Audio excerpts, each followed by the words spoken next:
Hai teman-teman semua, welcome back to ML Channel. Hari ini kita akan melanjutkan cerita dari novel Kisah Janda Perawan, di mana di episode sebelumnya sudah dijelaskan tentang perasaan Nela untuk bisa mengikhlaskan keadaan yang menimpa suaminya. Bersiap untuk lebih tegar jika memang Randy tak berumur panjang. Lalu, apa yang akan terjadi berikutnya? Sepertinya akan semakin menegangkan dan semakin menarik. Tonton terus kelanjutan ceritanya ya. Sebelum mendengarkan episode selanjutnya, jangan lupa untuk subscribe, comment, and like.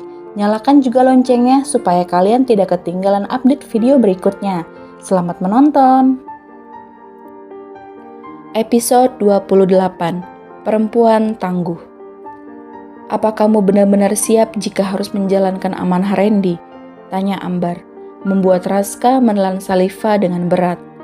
Rasa bimbang terus menyelimuti hatinya, tapi tak mungkin pula ia mengabaikan amanah sahabatnya itu. Bagaimanapun ia telah berjanji pada dirinya sendiri untuk membalas budi semua kebaikan Randy padanya, yang mungkin tak akan pernah lunas meski hanya menggantikan posisi Randy untuk menjaga istrinya saja. Amanah harus tetap dijalankan, bukan?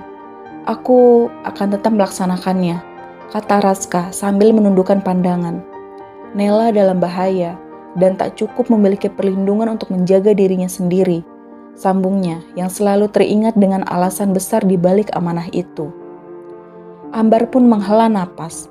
Apa yang ia dengar memanglah benar. Amanah Randy bukanlah cuma-cuma, melainkan demi menjaga masa depan gadis yang tak berdosa. Gadis suci yang tengah diselimuti kejahatan dari orang-orang serakah yang merupakan mertua lelakinya sendiri. Iya, kamu benar, Raska. Saat ini Nela gak punya siapa-siapa lagi. Dia cukup lemah untuk melawan kejahatan para mafia itu. Kalau begitu, percayakan saja semuanya sama aku, Tante. Kalian juga harus belajar untuk bisa melindungi diri sendiri, ucap Raska. Tapi, bagaimana kita harus menjelaskan semuanya sama dia? Ambar tampak bimbang.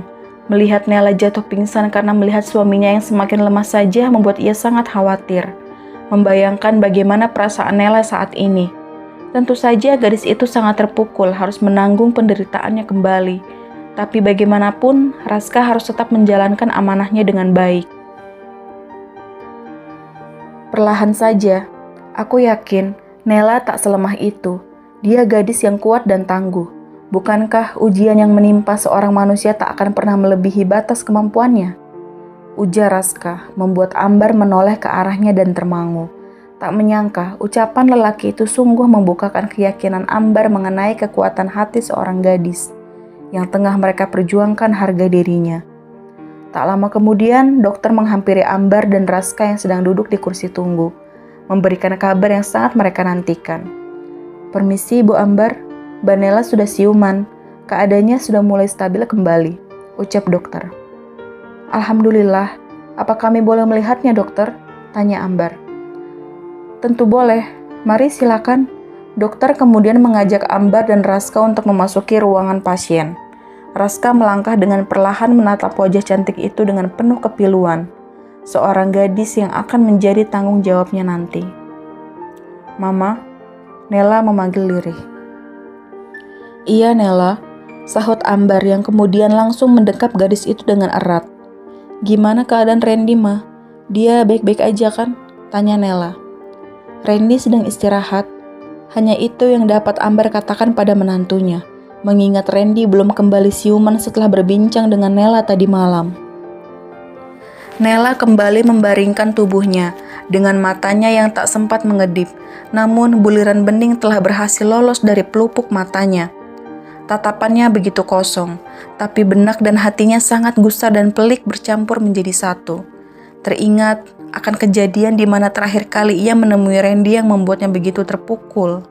Mendengar suaminya selalu berkata tentang kepergian dan menitipkan amanah agar ia kelak bisa menikah lagi, juga karena sebuah bahaya yang tengah mengintainya saat ini.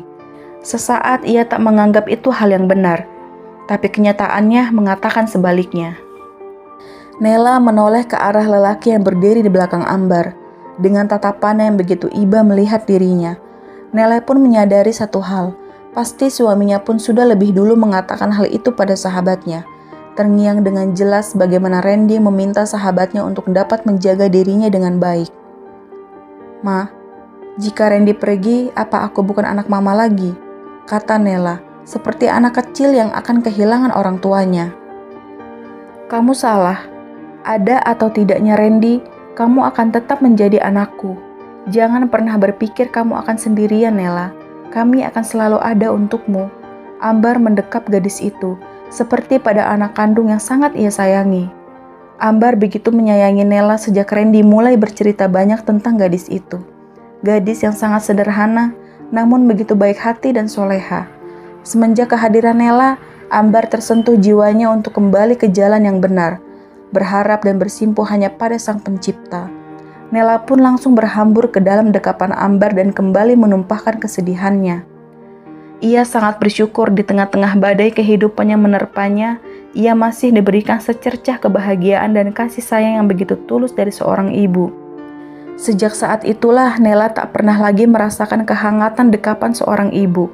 Namun kehadiran Randy dalam hidupnya mengantarkannya pada seorang wanita yang begitu menyayanginya, seperti anak kandung. "Terima kasih Mama, terima kasih atas segala cinta dan kasih sayang Mama untukku." Isak Nella. "Aku mau lihat keadaan suamiku," ucap Nella dengan sorot wajah yang penuh harap. "Kamu harus istirahat dulu ya Nella, kamu juga kan baru aja siuman," ucap Ambar. "Aku udah gak apa-apa kok Ma, aku mau temenin Randy, kasihan dia sendirian." Nella mencoba beranjak dari tempat tidurnya, merasa lebih baik dari sebelumnya. Kemudian Ambar pun saling menoleh dengan Raska, tak bisa menolak keinginan gadis itu untuk bertemu dengan suaminya. "Ya udah, kita temuin Randy," sahut Ambar sambil membantu Nella turun dari kasurnya. Sementara itu di lain tempat, Miranda yang baru terbangun dari tidurnya segera beranjak dari kamar dan menoleh ke berbagai arah di rumahnya. Kemudian ia tak sengaja menoleh ke arah meja makan dan melihat hidangan makanan yang sudah memenuhi meja, serta terdengar suara aktivitas memasak, membuat ia penasaran dan bergegas ke arah dapur. Siapa yang masak sebanyak ini? Dan siapa yang ada di dapur? Kayaknya aku nggak nyuruh asisten rumah tangga deh. Apa itu supir pribadiku? Tapi mana mungkin juga dia tiba-tiba masak. Gumam Miranda yang masih terpaku di bawah anak tangga. Ia kemudian menilik ke arah sofa di ruang tamunya dan melihat ruangan itu sudah nampak rapi dan bersih. Jauh berbeda dengan keadaan semalam yang begitu risuh dan berantakan. "Kok udah rapi dan bersih ya? Emangnya siapa yang bersihin? Apa jangan-jangan Raska?" pikir Miranda yang tersenyum karena mengira kekasihnya lah yang telah menyediakan ini semua.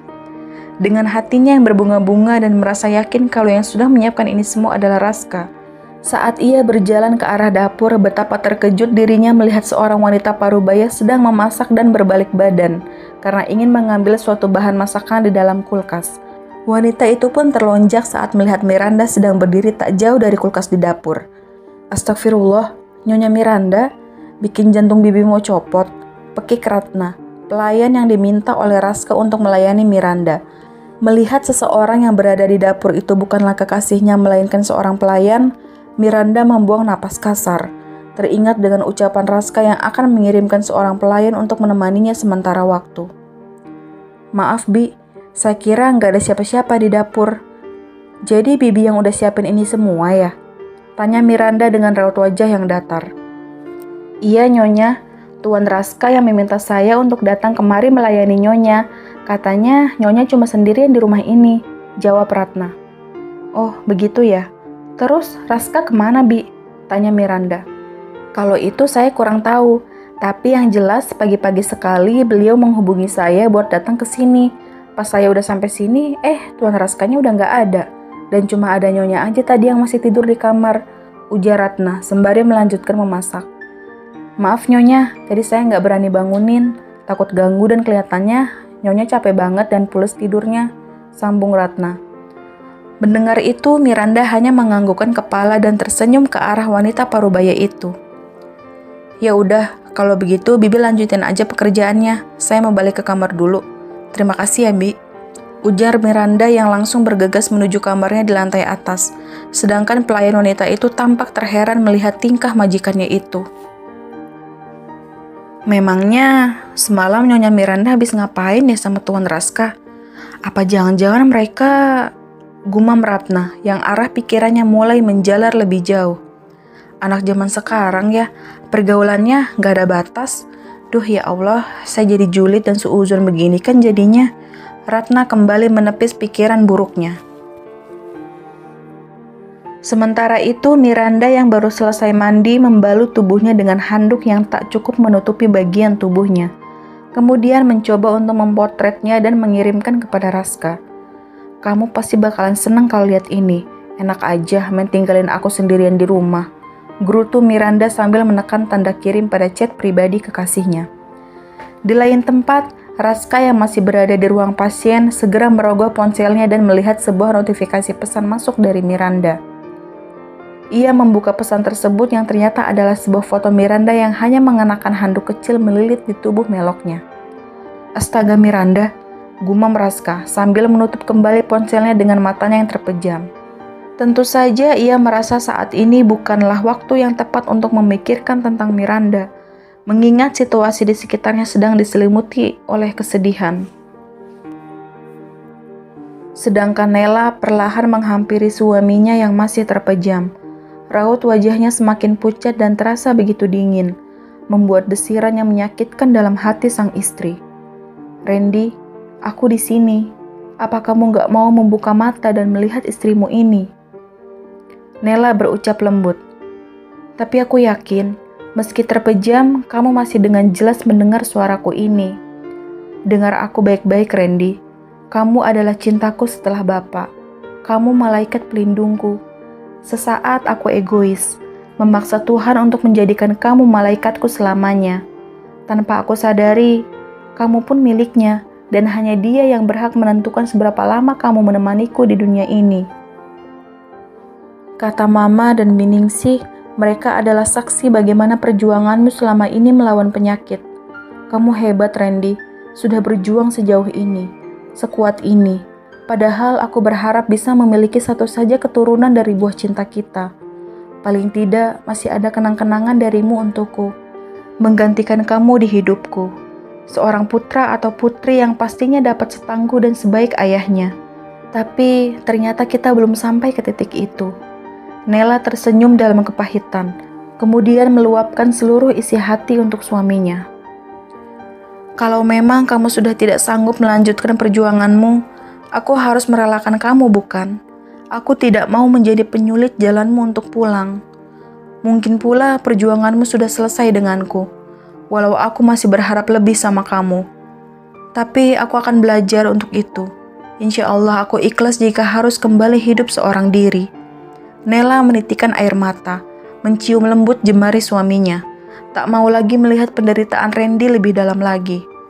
Raska tampak menundukkan pandangan, mengingat betapa tegarnya menjadi seorang perempuan seperti Nela, yang harus mengakhiri kebahagiaan yang belum sempat mereka rasakan kenikmatan di dalamnya. Gadis yang sungguh luar biasa, dapat begitu tabah menghadapi peristiwa hidup yang sangat memilukan ini. Randy, bangunlah dan lihat betapa tangguhnya istri lu ini. Kemudian Nela menoleh ke arah Raska yang tengah termangu menatapnya. Tersenyum kemudian berkata, "Terima kasih Raska, kamu memang sahabat terbaik untuk suamiku." Nela memahami betapa tulus persahabatan yang terjalin antara Raska dan suaminya. Raska hanya mengangguk dan menatap wajah Nela yang tiba-tiba membuat jantungnya berdebar-debar kembali. Ia tak mengerti mengapa perasaannya begitu tenang jika memandangi wajah cantik dari perempuan di hadapannya ini. "Kamu juga adalah istri terbaik untuk sahabatku. Aku berharap keajaiban dapat menyertai kisah cinta kalian." Raska tersenyum dengan mata yang berembun. Sedangkan tak lama kemudian, mata yang terpejam itu kini mulai terbuka perlahan. Gerakan di jemari Randy pun tampak terlihat, membuat semua yang ada di ruangan itu saling menatap dan merasa begitu lega. Akhirnya Randy kembali memberikan respon kesadaran. Kemudian lelaki itu mengulurkan tangannya ke arah Nela, dan segera diraih olehnya sehingga saat ini tangan mereka saling bertautan satu sama lain. Randy pun tersenyum begitu tulus menatap istrinya, seolah ia telah mendengar seluruh ungkapan hati gadis itu beberapa waktu tadi. Mungkin benar, ia memang bisa mendengarnya, meresap hingga ke lubuk hatinya yang terdalam. Kemudian Randy menoleh ke arah Raska dan memintanya untuk mendekat. Raska pun perlahan menghampiri sisi kanan Randy, tersenyum dan mencoba untuk tetap tenang dan tegar di hadapan sahabatnya. "Ras, gue selalu yakin kalau lu adalah orang yang tepat. Jaga dia, sebagaimana lu berusaha menjaga nyawa lu sendiri. Lu pasti udah tahu seberapa berharganya gadis seperti istriku ini." Mendengar itu, Raska dan Nela hanya membisu. Rasanya begitu sesak. Terlebih hal seperti ini pernah Nela rasakan sebelumnya, sebelum ayahnya berpulang kala itu.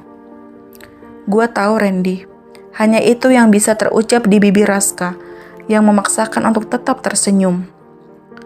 "Nela, perpisahan memanglah pahit, tapi sebuah pertemuan terkadang menjadi penawarnya.